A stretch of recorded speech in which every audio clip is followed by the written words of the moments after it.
दास ठाकुर इतने 3 लाख नाम जप करते थे दिन में। कितना नाम? 3 लाख संख्या। शक्ति थे, ऐसे महान शक्ति को धारण करते थे वे। नाम जपते जपते समाज में देखो एक चीज है, अच्छा काम करोगे ना संसार में, आप देखोगे समाज में कोई अच्छा करता है तो उसका एक सुनाम धीरे धीरे समाज में फैल जाता है, ठीक। और कोई बुरा काम भी करता रहे ना तो उसके बुरा जो कर्म का बुरे प्रभाव भी धीरे धीरे समाज में फैल जाता है। ये नियम है कि नहीं? तो हरिदास ठाकुर की इतनी भजन, इतने दिव्य प्रभाव देखकर समाज में उनकी खूब नाम होने लगे। सब उनके चरण में प्रणाम करते, दूर दूर से, गांव से, नगरों से हरिदास ठाकुर को लोग देखने के लिए आते हैं। इतने बड़े साधु, चलो भाई देखो अब तो आप लोगों के बाइक हो गया, कार हो गया, स्कॉर्पियो हो गए, जहाँ जाना होता है गाड़ी लेकर चले जाते हैं।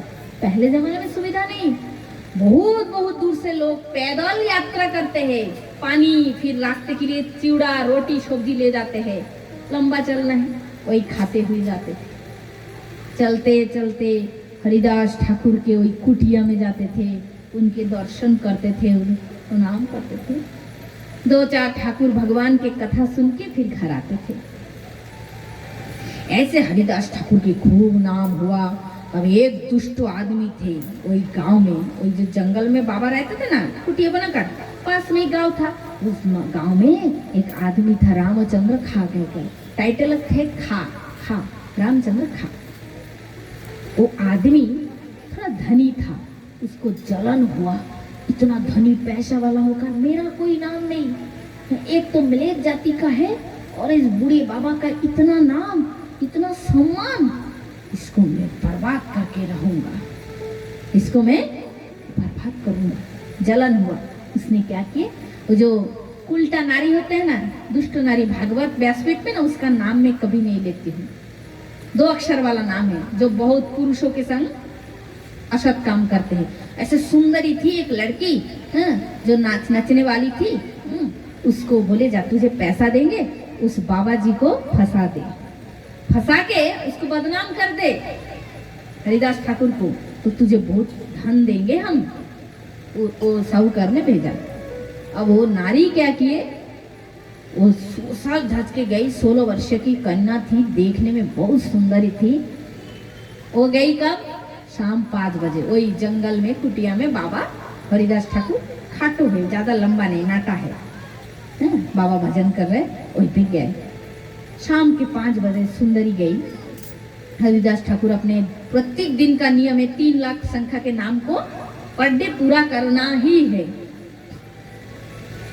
तो सुंदरी गई तो बाबा ने बोला देवी क्या बात है, प्रणाम किए खड़े हैं, तो जैसे आप प्रणाम करके खड़े, तो कोई पूछेगा ना किस लिए आए हो, क्या बात है, तो पूछे क्या बात है। तो उसने बोली बाबा महात्मा जी आपसे मुझे कुछ बात करना है, कुछ बात कहनी है। तो हरिदास ठाकुर ने बोला देवी मेरे तो प्रत्येक दिन के 3 लाख संख्याओं का नाम पूरा करने का रहता है, तो मेरा नाम संख्या पूर्ण होने दो, ठीक है, फिर मैं तुम जो कहने आए हो मैं तुम्हारी बात को शांति से बैठकर सुनूंगा, ठीक है। ये कहकर वे अपने नाम पूरा करने लगे, संख्या पूरा करने लगे। इतने मधुर सुर से नाम करते जा रहे, नाम करते जा रहे। एक दिन बीत गया, बाबा आग बंद करके नाम कर रहे, 3 लाख नाम पूरा हो गया, सवेरा हो गया, सवेरा भी हो गया। तो वो नारी ने, वो सुंदरी ने देखी कि सवेरा तो हो गया, अब तो नहाने धोने शौचालय सब काम का समय है, कार्य का समय, वो घर चली गई। शाम हुआ फिर सर धज के गई, तो बाबा आँख खुले देखे तो वो नारी आई, बोले क्या है बात है पुत्री, तो बोले मुझे आपसे कुछ बात करनी है। तो बोले ठीक है मेरी संख्या पूर्ण होने दो, फिर मैं तुम्हारी जो कहना है मैं सुनूंगा। फिर वो रात भर वो लड़की वही खड़ी रही, इंतजार करती रही कि 2 बज रहे, 3 बज रहे, 4 बज रहे, अभी मेरी बात सुनेंगे, अभी उनका भजन पूर्ण हो ही जाएगा। ऐसे करते करते सवेरा हो जाता है।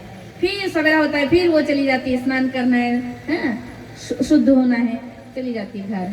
फिर तीसरे दिन आती है, फिर सधज के आती है, फिर वही बात होता है। फिर तीसरे दिन सवेरा हो जाता है और जैसी भोर होते रहता है ना, भोर होता है कि नहीं, भोर हो रहा था और उसी दिव्य नाम की ध्वनि, वो लड़की जो नारी थी ना, वो कितने दिन नाम सुनी रात को? 3 दिन। 3 दिन के नाम के इतने प्रभाव, इतनी दिव्य शक्ति इस नाम से प्रकट हुए। उस नारी ने जो जन्म जो पाप किया, इसी जन्म में जो कुकर्म किए, वही नाम श्रवण से उसकी सारे पाप धो गए। वो रोते रोते वही बाबा के चरण में साष्टांग होकर गिर पड़े। बोले मुझसे बढ़कर अभागिनी, उल्टा नारी संसार में कोई नहीं है। मैं तुम्हारा अमंगल चाहने के लिए आई और तुमने मुझे देवी पुत्री कहकर संबोधित की है। तो महात्माओं की दृष्टि कितना पवित्र होते हैं। वो नारियों को माता ज्ञान करते हैं, माँ कह के पुकारते हैं, मागो कहने से तो बस। नारियों को दीदी को, चाची काकी जो भी कहो, माँ कहने उनका दिल पिघल जाते हैं, क्योंकि माँ शब्द ब्रह्म से आए हैं, ईश्वर से आए हैं। माँ साक्षात दुर्गा है, काली है, आदि शक्ति है, जगत माता है श्रीमती राधा रानी। और उन्हीं जगत माता राधा रानी की अंश प्रत्येक नारी है। इसलिए माँ कहने से नारियों का अंतर क्या होता है? बिगड़ जाते हैं। आज की जो उदाहरण है ना, एकदम बहुत डिफरेंट है हर दिनों की कथा से, है ना। और बहुत जगह मैंने ये उदाहरण तो कई साल मैंने शायद कभी कथा में बोली थी, ये लीला हरिदास ठाकुर के, और आज इसी गांव में बोल रही हूँ। बहुत खुशी लग रही मुझे। तो इसी से एक शिक्षा हमें क्या, एक जो लीला, एक उदाहरण, ये क्या हमारे लिए शिक्षा, ज्वलंत उदाहरण हमारे लिए। इसी को याद रखना है, परिस्थितियों में याद करना है और आगे बढ़ना है। तो नारी के मन बदल गई। उसने बोली मैं इतनी दुष्ट विचार लेकर आई, किंतु आपके मुख से भगवान के जो महामंत्र नाम, इस नाम में क्या शक्ति है। इस नाम के श्रवण से मेरा हृदय शुद्ध हो गया, मेरा मन पवित्र हो गया। वो रोते रोते उस बाबा के, उस महात्मा के चरणों में गिर पड़े। बोले मैंने जो पाप की, उस पाप के फल यदि भगवान मुझे देंगे, मुझे दुख नहीं, किंतु आगे के जीवन में मुझे कोई पाप नहीं करना है। मुझे भी सतपथ का मार्ग दिखाओ महात्मा, मैं आपके चरणों में शरण लेती। बहुत रोई, बहुत, जैसे मैंने दिल से कहते ना पश्चाताप, अंतर से, तो अंतर से पश्चाताप होकर वो नारी रो रही थी विलाप करके। तो हरिदास ठाकुर तब नेत्र खोले और बोले माँ क्यों चिंता करते हो, सन्मुख होई जीव मोहि जबहि जन्म कोटि अघ नाशहि तबई। ये रामायण का है। और श्रीमद् भगवद गीता में भगवान कृष्ण ने चाक्षुष गीता का मंत्र कहा है क्या, और पीछे शुद्राचार भजन्ते मंगल भाग साधुरिव समन्तव्य सम्यक व्यवसित सचा। अर्थात अति पापी से पापी व्यक्ति, अति दुराचारी, दुराचारी मतलब समझते, जो एकदम गंदा काम करते हैं, अति दुराचारी से दुराचारी व्यक्ति भी अपने पाप का प्रायश्चित्त करके, मन में संताप करके यदि सत्पथ में आ जाए और पूर्व किए हुए पापों को हर दिन के लिए, पूरे जीवन के लिए त्याग कर दे, जो मैंने पाप किया और जीवन में उसी पथ में कभी चलना ही नहीं है, और पूरे सत्पथ का आश्रय लेते हैं, भगवान कृष्ण कहते वो मेरे नजर में साधु हो जाते हैं। स्वमंतव्य, ये मेरा मंतव्य है कि वो साधु होते हैं। उसको फिर तुम पहले की जीवन की बात कहते, उसको गाली नहीं दे सकते, उसको डांट नहीं सकता, तुम्हें पाप लगेगा। क्यों? क्योंकि उसने प्रायश्चित तो कर लिया, पूर्व पाप को उसने त्याग कर दिया, अब उस पथ में नहीं है। अब तुम पूर्व पाप के लिए उसे अभी गाली दोगे ना, तो ये दोष तुम पे आ जाएगा।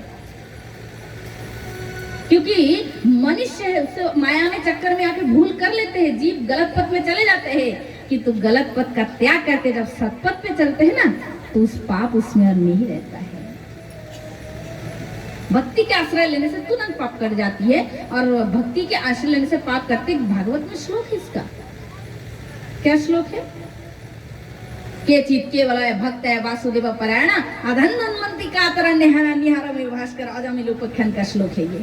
अर्थात जैसे सूर्य उदय होने से अंधकार दूर हो जाते हैं, कितना भी कोई पाप करे, जिस दिन से उस पाप रास्ता को, पाप कर्मों को त्याग करके भक्ति का आश्रय ले ले, भक्ति के पथ में चले, उसके सारे पाप जलकर नष्ट हो जाता है। इसलिए सतपथ में कितना फायदा है, लाभ ही लाभ है कि नहीं, नुकसान नहीं। और जितने सत्पुरुष है ना, उन्हीं से ही समाज का कार्य होता है। जैसे हमारे हर्षित दादा है, जो हम लोग जिनके वहाँ कथा करके आए, वे बैठे थे हमारे पास, बता रहे थे कि समाज सेवा उनसे होता है, वे बहुत समाज सेवा करते हैं। बहुत आसपास के और कई गांव में गई थी, वहाँ भी उनके नाम कई लोगों ने बताया कि बहुत, मतलब जैसे किसी के घर में बहुत पारिवारिक समस्या रहता है ना, तो उनको बुलाते हैं, वे समस्या का समाधान करते हैं। तो जिनमें कुछ सतता हो ना, वही समाज सेवा कर सकते हैं। परोपकार कौन कर सकते हैं? जिनमें सतता हो। स्वार्थी लोग तो अपना ही लेके चलते हैं। तो और यही धीरे धीरे भक्ति मार्ग में आ जाते हैं, ये सत्संग करते करते उन्नतिशील हो जाते हैं। इसलिए हर समय में चेष्टा करना है, अपने हृदय को उदार रखना है, साफ रखना है, दूसरे के लिए कुछ कर सके, ये चेष्टा सदैव बनाए रखना है। अपना स्वार्थ तो पशु पक्षी भी समझते हैं, हम तो उनसे ऊंचे स्टेज के हैं, मानव है, हम भी उनकी तरह अपनी स्वार्थ समझते हैं। पशु जानवर क्या करते हैं, दूसरे के बच्चा को खाता है और अपने बच्चे को दूध पिलाते हैं, ये तो जानवर का स्वभाव है। मानव की स्वभाव ऐसा होने से कैसे चलेगा? मानव को अपना पेट का भी देखना पड़ेगा, दूसरे के पेट को भी देखना पड़ेगा, तभी तो वो मानव है। बोला राधे, जोर से बोलना पड़ेगा, थोड़ा जोर से हो जाए। इसी बात पे इसलिए मैंने जोर से बोली, ठीक है कि नहीं? तो ये मानव है। तो हरिदास जी के आचरण से उस नारी के मन में परिवर्तन आ गए, और फिर क्या किए? बोले मुझे अब भक्ति पथ में चलना है। तो हरिदास ठाकुर ने उस नारी को यही महामंत्र दान किया और बोले, माँ है पुत्री, तुम एक काम करो, ये जो मेरी भजन कुटिया है, तुम इसी स्थान पे भजन करो। अब मैं इसी स्थान को छोड़कर दूसरे स्थान में चला जाऊंगा, वही मैं भजन करूंगा। तो 3 रात जंगल की जगह है, खाली कोई नहीं है, सुनसान स्थान है, एक भजन कुटी में हरिदास जी भजन करे, और एक 16 वर्ष की सुंदरी कन्या 3 रात वही खड़ी रही, पड़ी रही। तो एक बार आँख खोल के उसके और दृष्टि तक नहीं दिए। इसे कहते साधु, इसे कहते महापुरुष, इसे कहते भक्त। बोलो राधे। इतना सहज नहीं साधु बन जाना, भक्त बन जाना है। 3 चूड़े माला ले लिए, तिलक ले लिए, नीला पीला पहन लिए, हो गए बाबा जी, हैं? हो गए बाबा जी। जीतो भाई, कामों को जीतो, क्रोधों को जीतो, लोभ को जीतो, शत्रुओं को पराजित करो, क्लास में सक्सेस बनो, फर्स्ट डिवीजन लाओ। 2 चैप्टर है ना, स्कूल में तो 10 चैप्टर है, भूगोल है, मैथमेटिक्स है, इंग्लिश है, ज्योग्राफी है, किंतु आध्यात्मिक लाइन में 2 सब्जेक्ट, क्या? ईश्वर और माया। ईश्वर को पाने के लिए माया के सब्जेक्ट को जीतना पड़ेगा, तो ईश्वर को पा सकता है। और हम लोग माया के सब्जेक्ट में 0 ला रहे और कह रहे हम वो सही है, महाराज है। यहाँ 0 लाने से नहीं हो सकता। तो इसलिए रामकृष्ण परमहंस जी ने उदाहरण दिए, एक ईटा के ऊपर दूसरा ईटा है, और नीचे वाली ईंट को अगर ऊपर आना है तो क्या करना पड़ेगा? नीचे वाली ईंट को ऊपर आना है तो क्या करना पड़ेगा? ऊपर की ईंट को नीचे जाना पड़ेगा, तभी नीचे की ईंट ऊपर आ सकते हैं। ठीक, तो बस यह है ईश्वर, यह है माया। अब ईश्वर को ऊपर लाना है तो माया को नीचे जाना पड़ेगा, और इसके लिए साधना क्या है?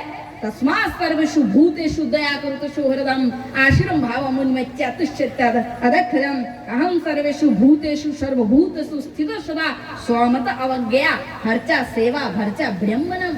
श्रीमद् भगवत और श्रीमद् भगवत गीता 2 श्लोक मैंने बताई।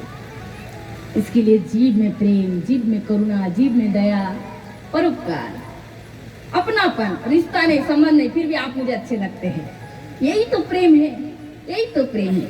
और ये मेरा अपना है, मेरे घर के है, मेरे परिवार से है, यही माया है, ये ममता है। ऐसा नहीं, सबसे समान परिवार में जो है, विश्व के प्रति भी वैसा ही है।